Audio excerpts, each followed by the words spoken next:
There is a specific kind of panic that has nothing to do with danger. It doesn't arrive when your life is falling apart.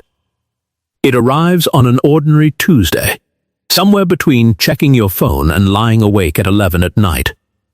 When a single thought slides into your mind uninvited, I am running out of time, and I haven't even started. Not started what, exactly? That's the strange part. You couldn't finish the sentence if someone asked you to. It isn't about a deadline.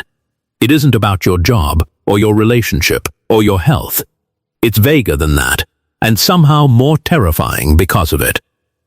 It feels like the years are moving faster than you are, like some invisible clock has quietly sped up without your permission, and you are the only one who hasn't noticed until now. If you felt this, you're not imagining it, and you're not alone in it.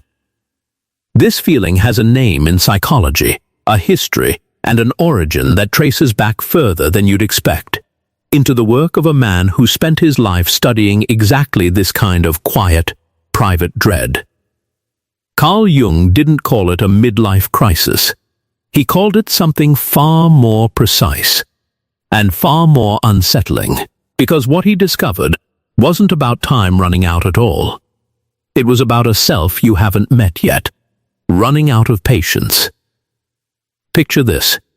You're 34, or 41, or 52, and by every external measure your life is functioning. You have the job, or something like it. You have people who care about you. Nothing is technically wrong, and yet there are moments, usually late at night, usually in silence, when a wave of something close to grief rises up out of nowhere, for no reason you can point to. You're not sad about anything specific. You're sad about the shape of things, about the sense that you've been moving forward for years without ever choosing the direction. Most people assume this feeling is about aging, about the number climbing, the mirror changing, the visible proof that the clock is real. But that isn't the real problem. Jung would tell you the discomfort isn't coming from the number of years behind you. It's coming from a part of your identity that has been waiting this entire time to be lived, and has just started making noise.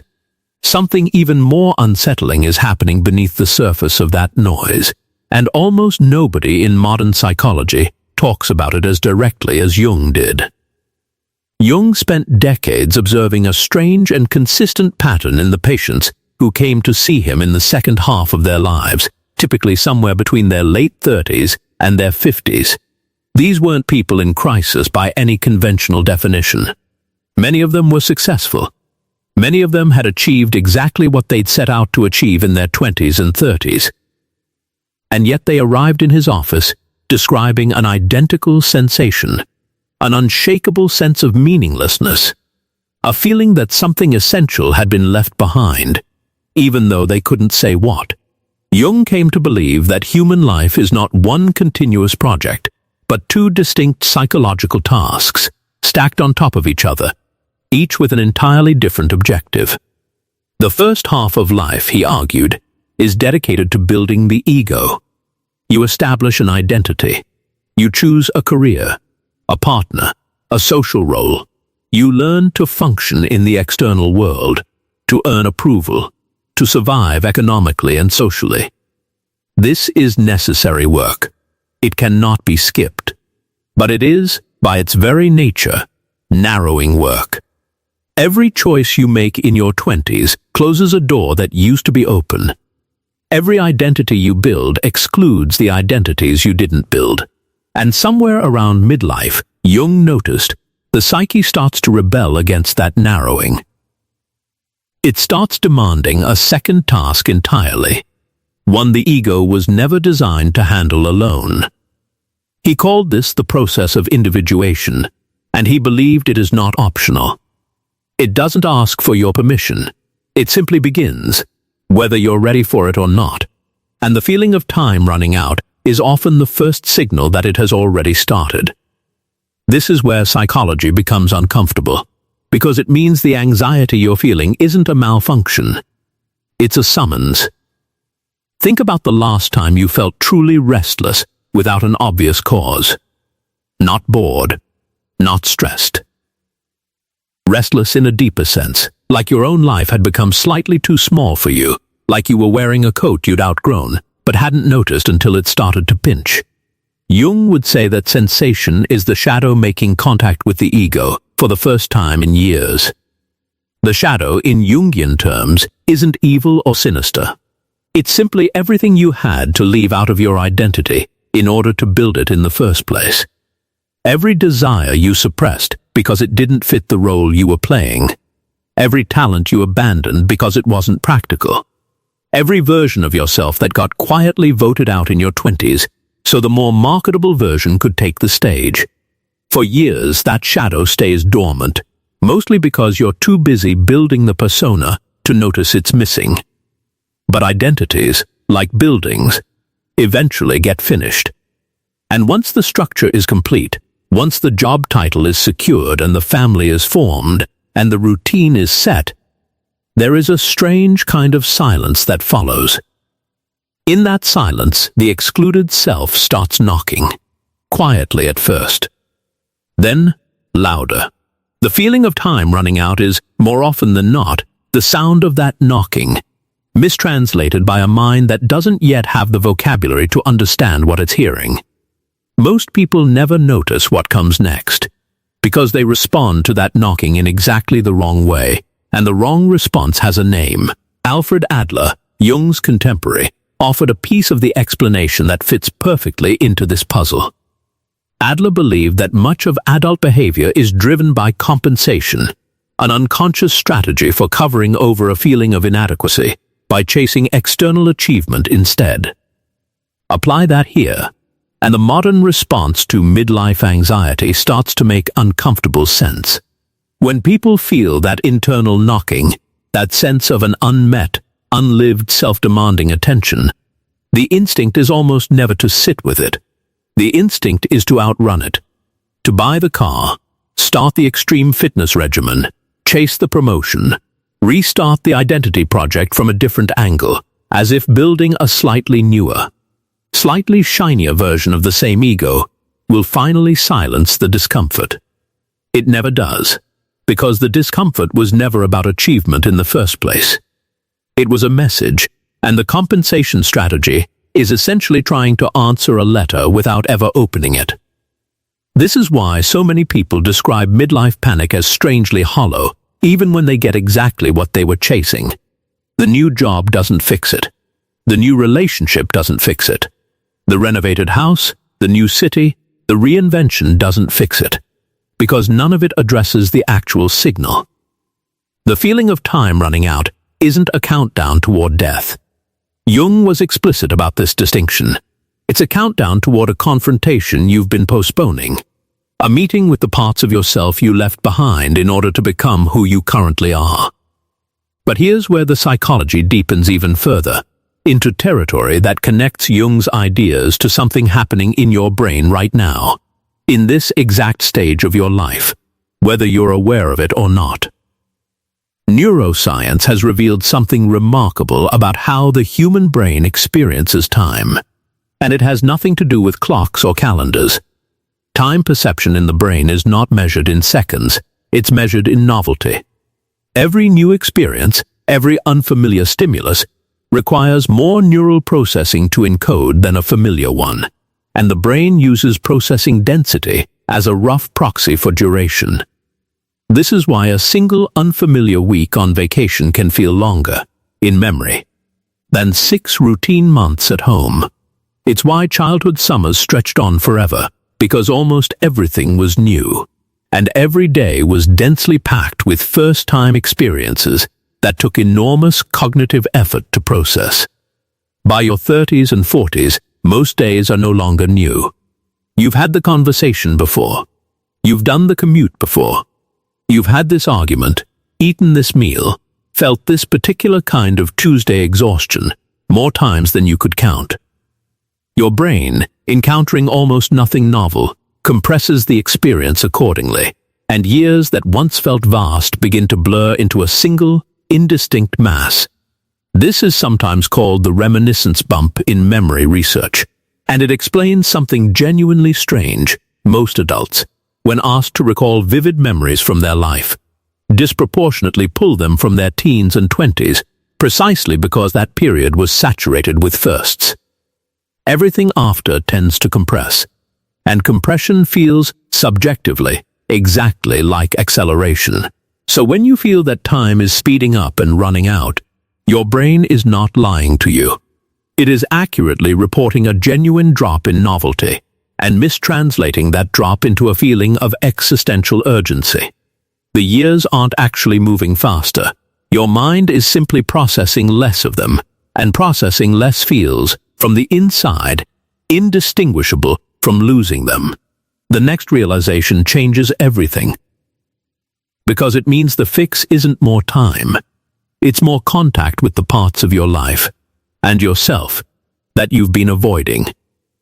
Viktor Frankl adds something essential here, something he arrived at under the most extreme circumstances imaginable, inside the concentration camps of Nazi Germany, where he watched some prisoners survive against impossible odds, while others, in similar physical condition, simply gave up and died within days.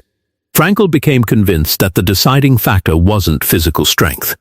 It was whether a person still had an unlived sense of meaning pulling them forward, a future self they hadn't yet become. He called this the will to meaning, and he believed it was more fundamental to human survival than the will to pleasure or the will to power. Apply Frankl's insight to the feeling of time running out, and it reframes the entire experience. That anxious pressure isn't evidence that your life is ending.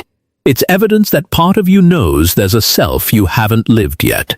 And that self is applying pressure precisely because it still exists, still has energy, still wants expression. People who have genuinely given up, Frankl observed, don't feel restless. They feel numb. The restlessness itself, uncomfortable as it is proof of a future still asking to be built. This is where Stoic philosophy offers something that sounds almost too simple to be useful, until you actually try it. Seneca, writing nearly 2,000 years ago in a letter on the shortness of life, made an observation that modern psychology has essentially rediscovered through neuroscience. He argued that life is not short, it is simply squandered on unconscious repetition, on days lived so automatically that they might as well not have been lived at all. Time, in Seneca's view, isn't a fixed resource you're losing. It's a resource you're actively failing to notice while you have it, because your attention is somewhere else entirely, usually rehearsing the past or rehearsing an imagined future, rarely occupying the present moment where actual experience happens. Marcus Aurelius, writing his private journal with no intention of anyone else reading it, kept returning to a similar discipline, the practice of treating each day as though it contained the entirety of life within it, not because tomorrow was guaranteed to be absent, but because presence itself was the only place meaning could actually be found. Neither of these men were being poetic. They were describing a practical technique for reversing exactly the kind of compression the modern brain falls into when novelty disappears from daily life. And this brings us to the most uncomfortable layer of all, the one Jung considered the actual core of the crisis, buried underneath the anxiety, underneath the compensation, underneath the neuroscience of perceived time. Jung believed that the feeling of time running out is, at its root, a confrontation with mortality that the ego has been avoiding since childhood. In the first half of life, we build our identities as though we are permanent, as though the roles we're playing and the persona we're maintaining will simply continue indefinitely. This isn't naivety. It's a necessary psychological defense, because building an entire identity while holding your own death in constant conscious awareness would be paralyzing. So the ego constructs a kind of protective forgetting, a working assumption of permanence, and that assumption holds, quietly, for decades. Somewhere around midlife, that assumption starts to crack. Not usually because of a single traumatic event, though sometimes it is. More often, it's something smaller. A parent's illness. A milestone birthday. The realization that you now have more years behind you than you're statistically likely to have ahead of you. The crack lets something in that the ego spent 30 years keeping out. And what comes rushing through it isn't just an awareness of death. It's an awareness that the specific, singular, unrepeatable life you've been given is finite, and that every year spent performing a role that doesn't reflect who you actually are is a year that particular, once-only life will never get back. That is the real engine behind the feeling of time running out, not vanity about aging, not fear of a number. A confrontation with your own finitude, arriving specifically at the moment your unconscious judges you strong enough to survive facing it, and mature enough to finally do something with the information instead of collapsing under it. Jung believed this confrontation, as terrifying as it feels, is not a breakdown. It's an invitation, arriving in the only language the unconscious has ever spoken fluently, which is discomfort. The individuation he described isn't a single event. It's a slow, often uncomfortable process of integrating the parts of yourself you excluded in order to become functional. The shadow, the abandoned interests, the unlived potential, back into a fuller, more honest sense of who you are. People who refuse this invitation, who respond to the anxiety by simply working harder, achieving more, distracting more efficiently, tend to report the same feeling recurring for decades, growing louder each time, because the message was never received. People who actually engage with it, who get curious instead of defensive about what the discomfort might be pointing toward, often describe the opposite of what they expected. Not decline. Expansion, ascents, for the first time in years, of actually inhabiting their own life, instead of merely maintaining it. So the next time that feeling arrives, late at night, uninvited, whispering that you're running out of time and haven't even started, resist the urge to immediately outrun it. Don't reach first for the new plan, the new distraction, the new version of the same performance. Sit with it for one moment longer than feels comfortable, and ask a different question than the one you're used to asking. Not how do I get more time? Ask instead, which part of me has been waiting this whole time to be let back in? Because the clock was never really the problem. The question that remains, the one Jung seemed to believe every person eventually has to answer for themselves, is simpler and heavier than it first appears. If the years you have left are the years you actually pay attention to, are you finally ready to meet the self you've been postponing? If this kind of psychology, the kind that reframes what you've been quietly carrying for years, is what you come here for, subscribe if it's genuinely your thing, and I'll see you in the next one.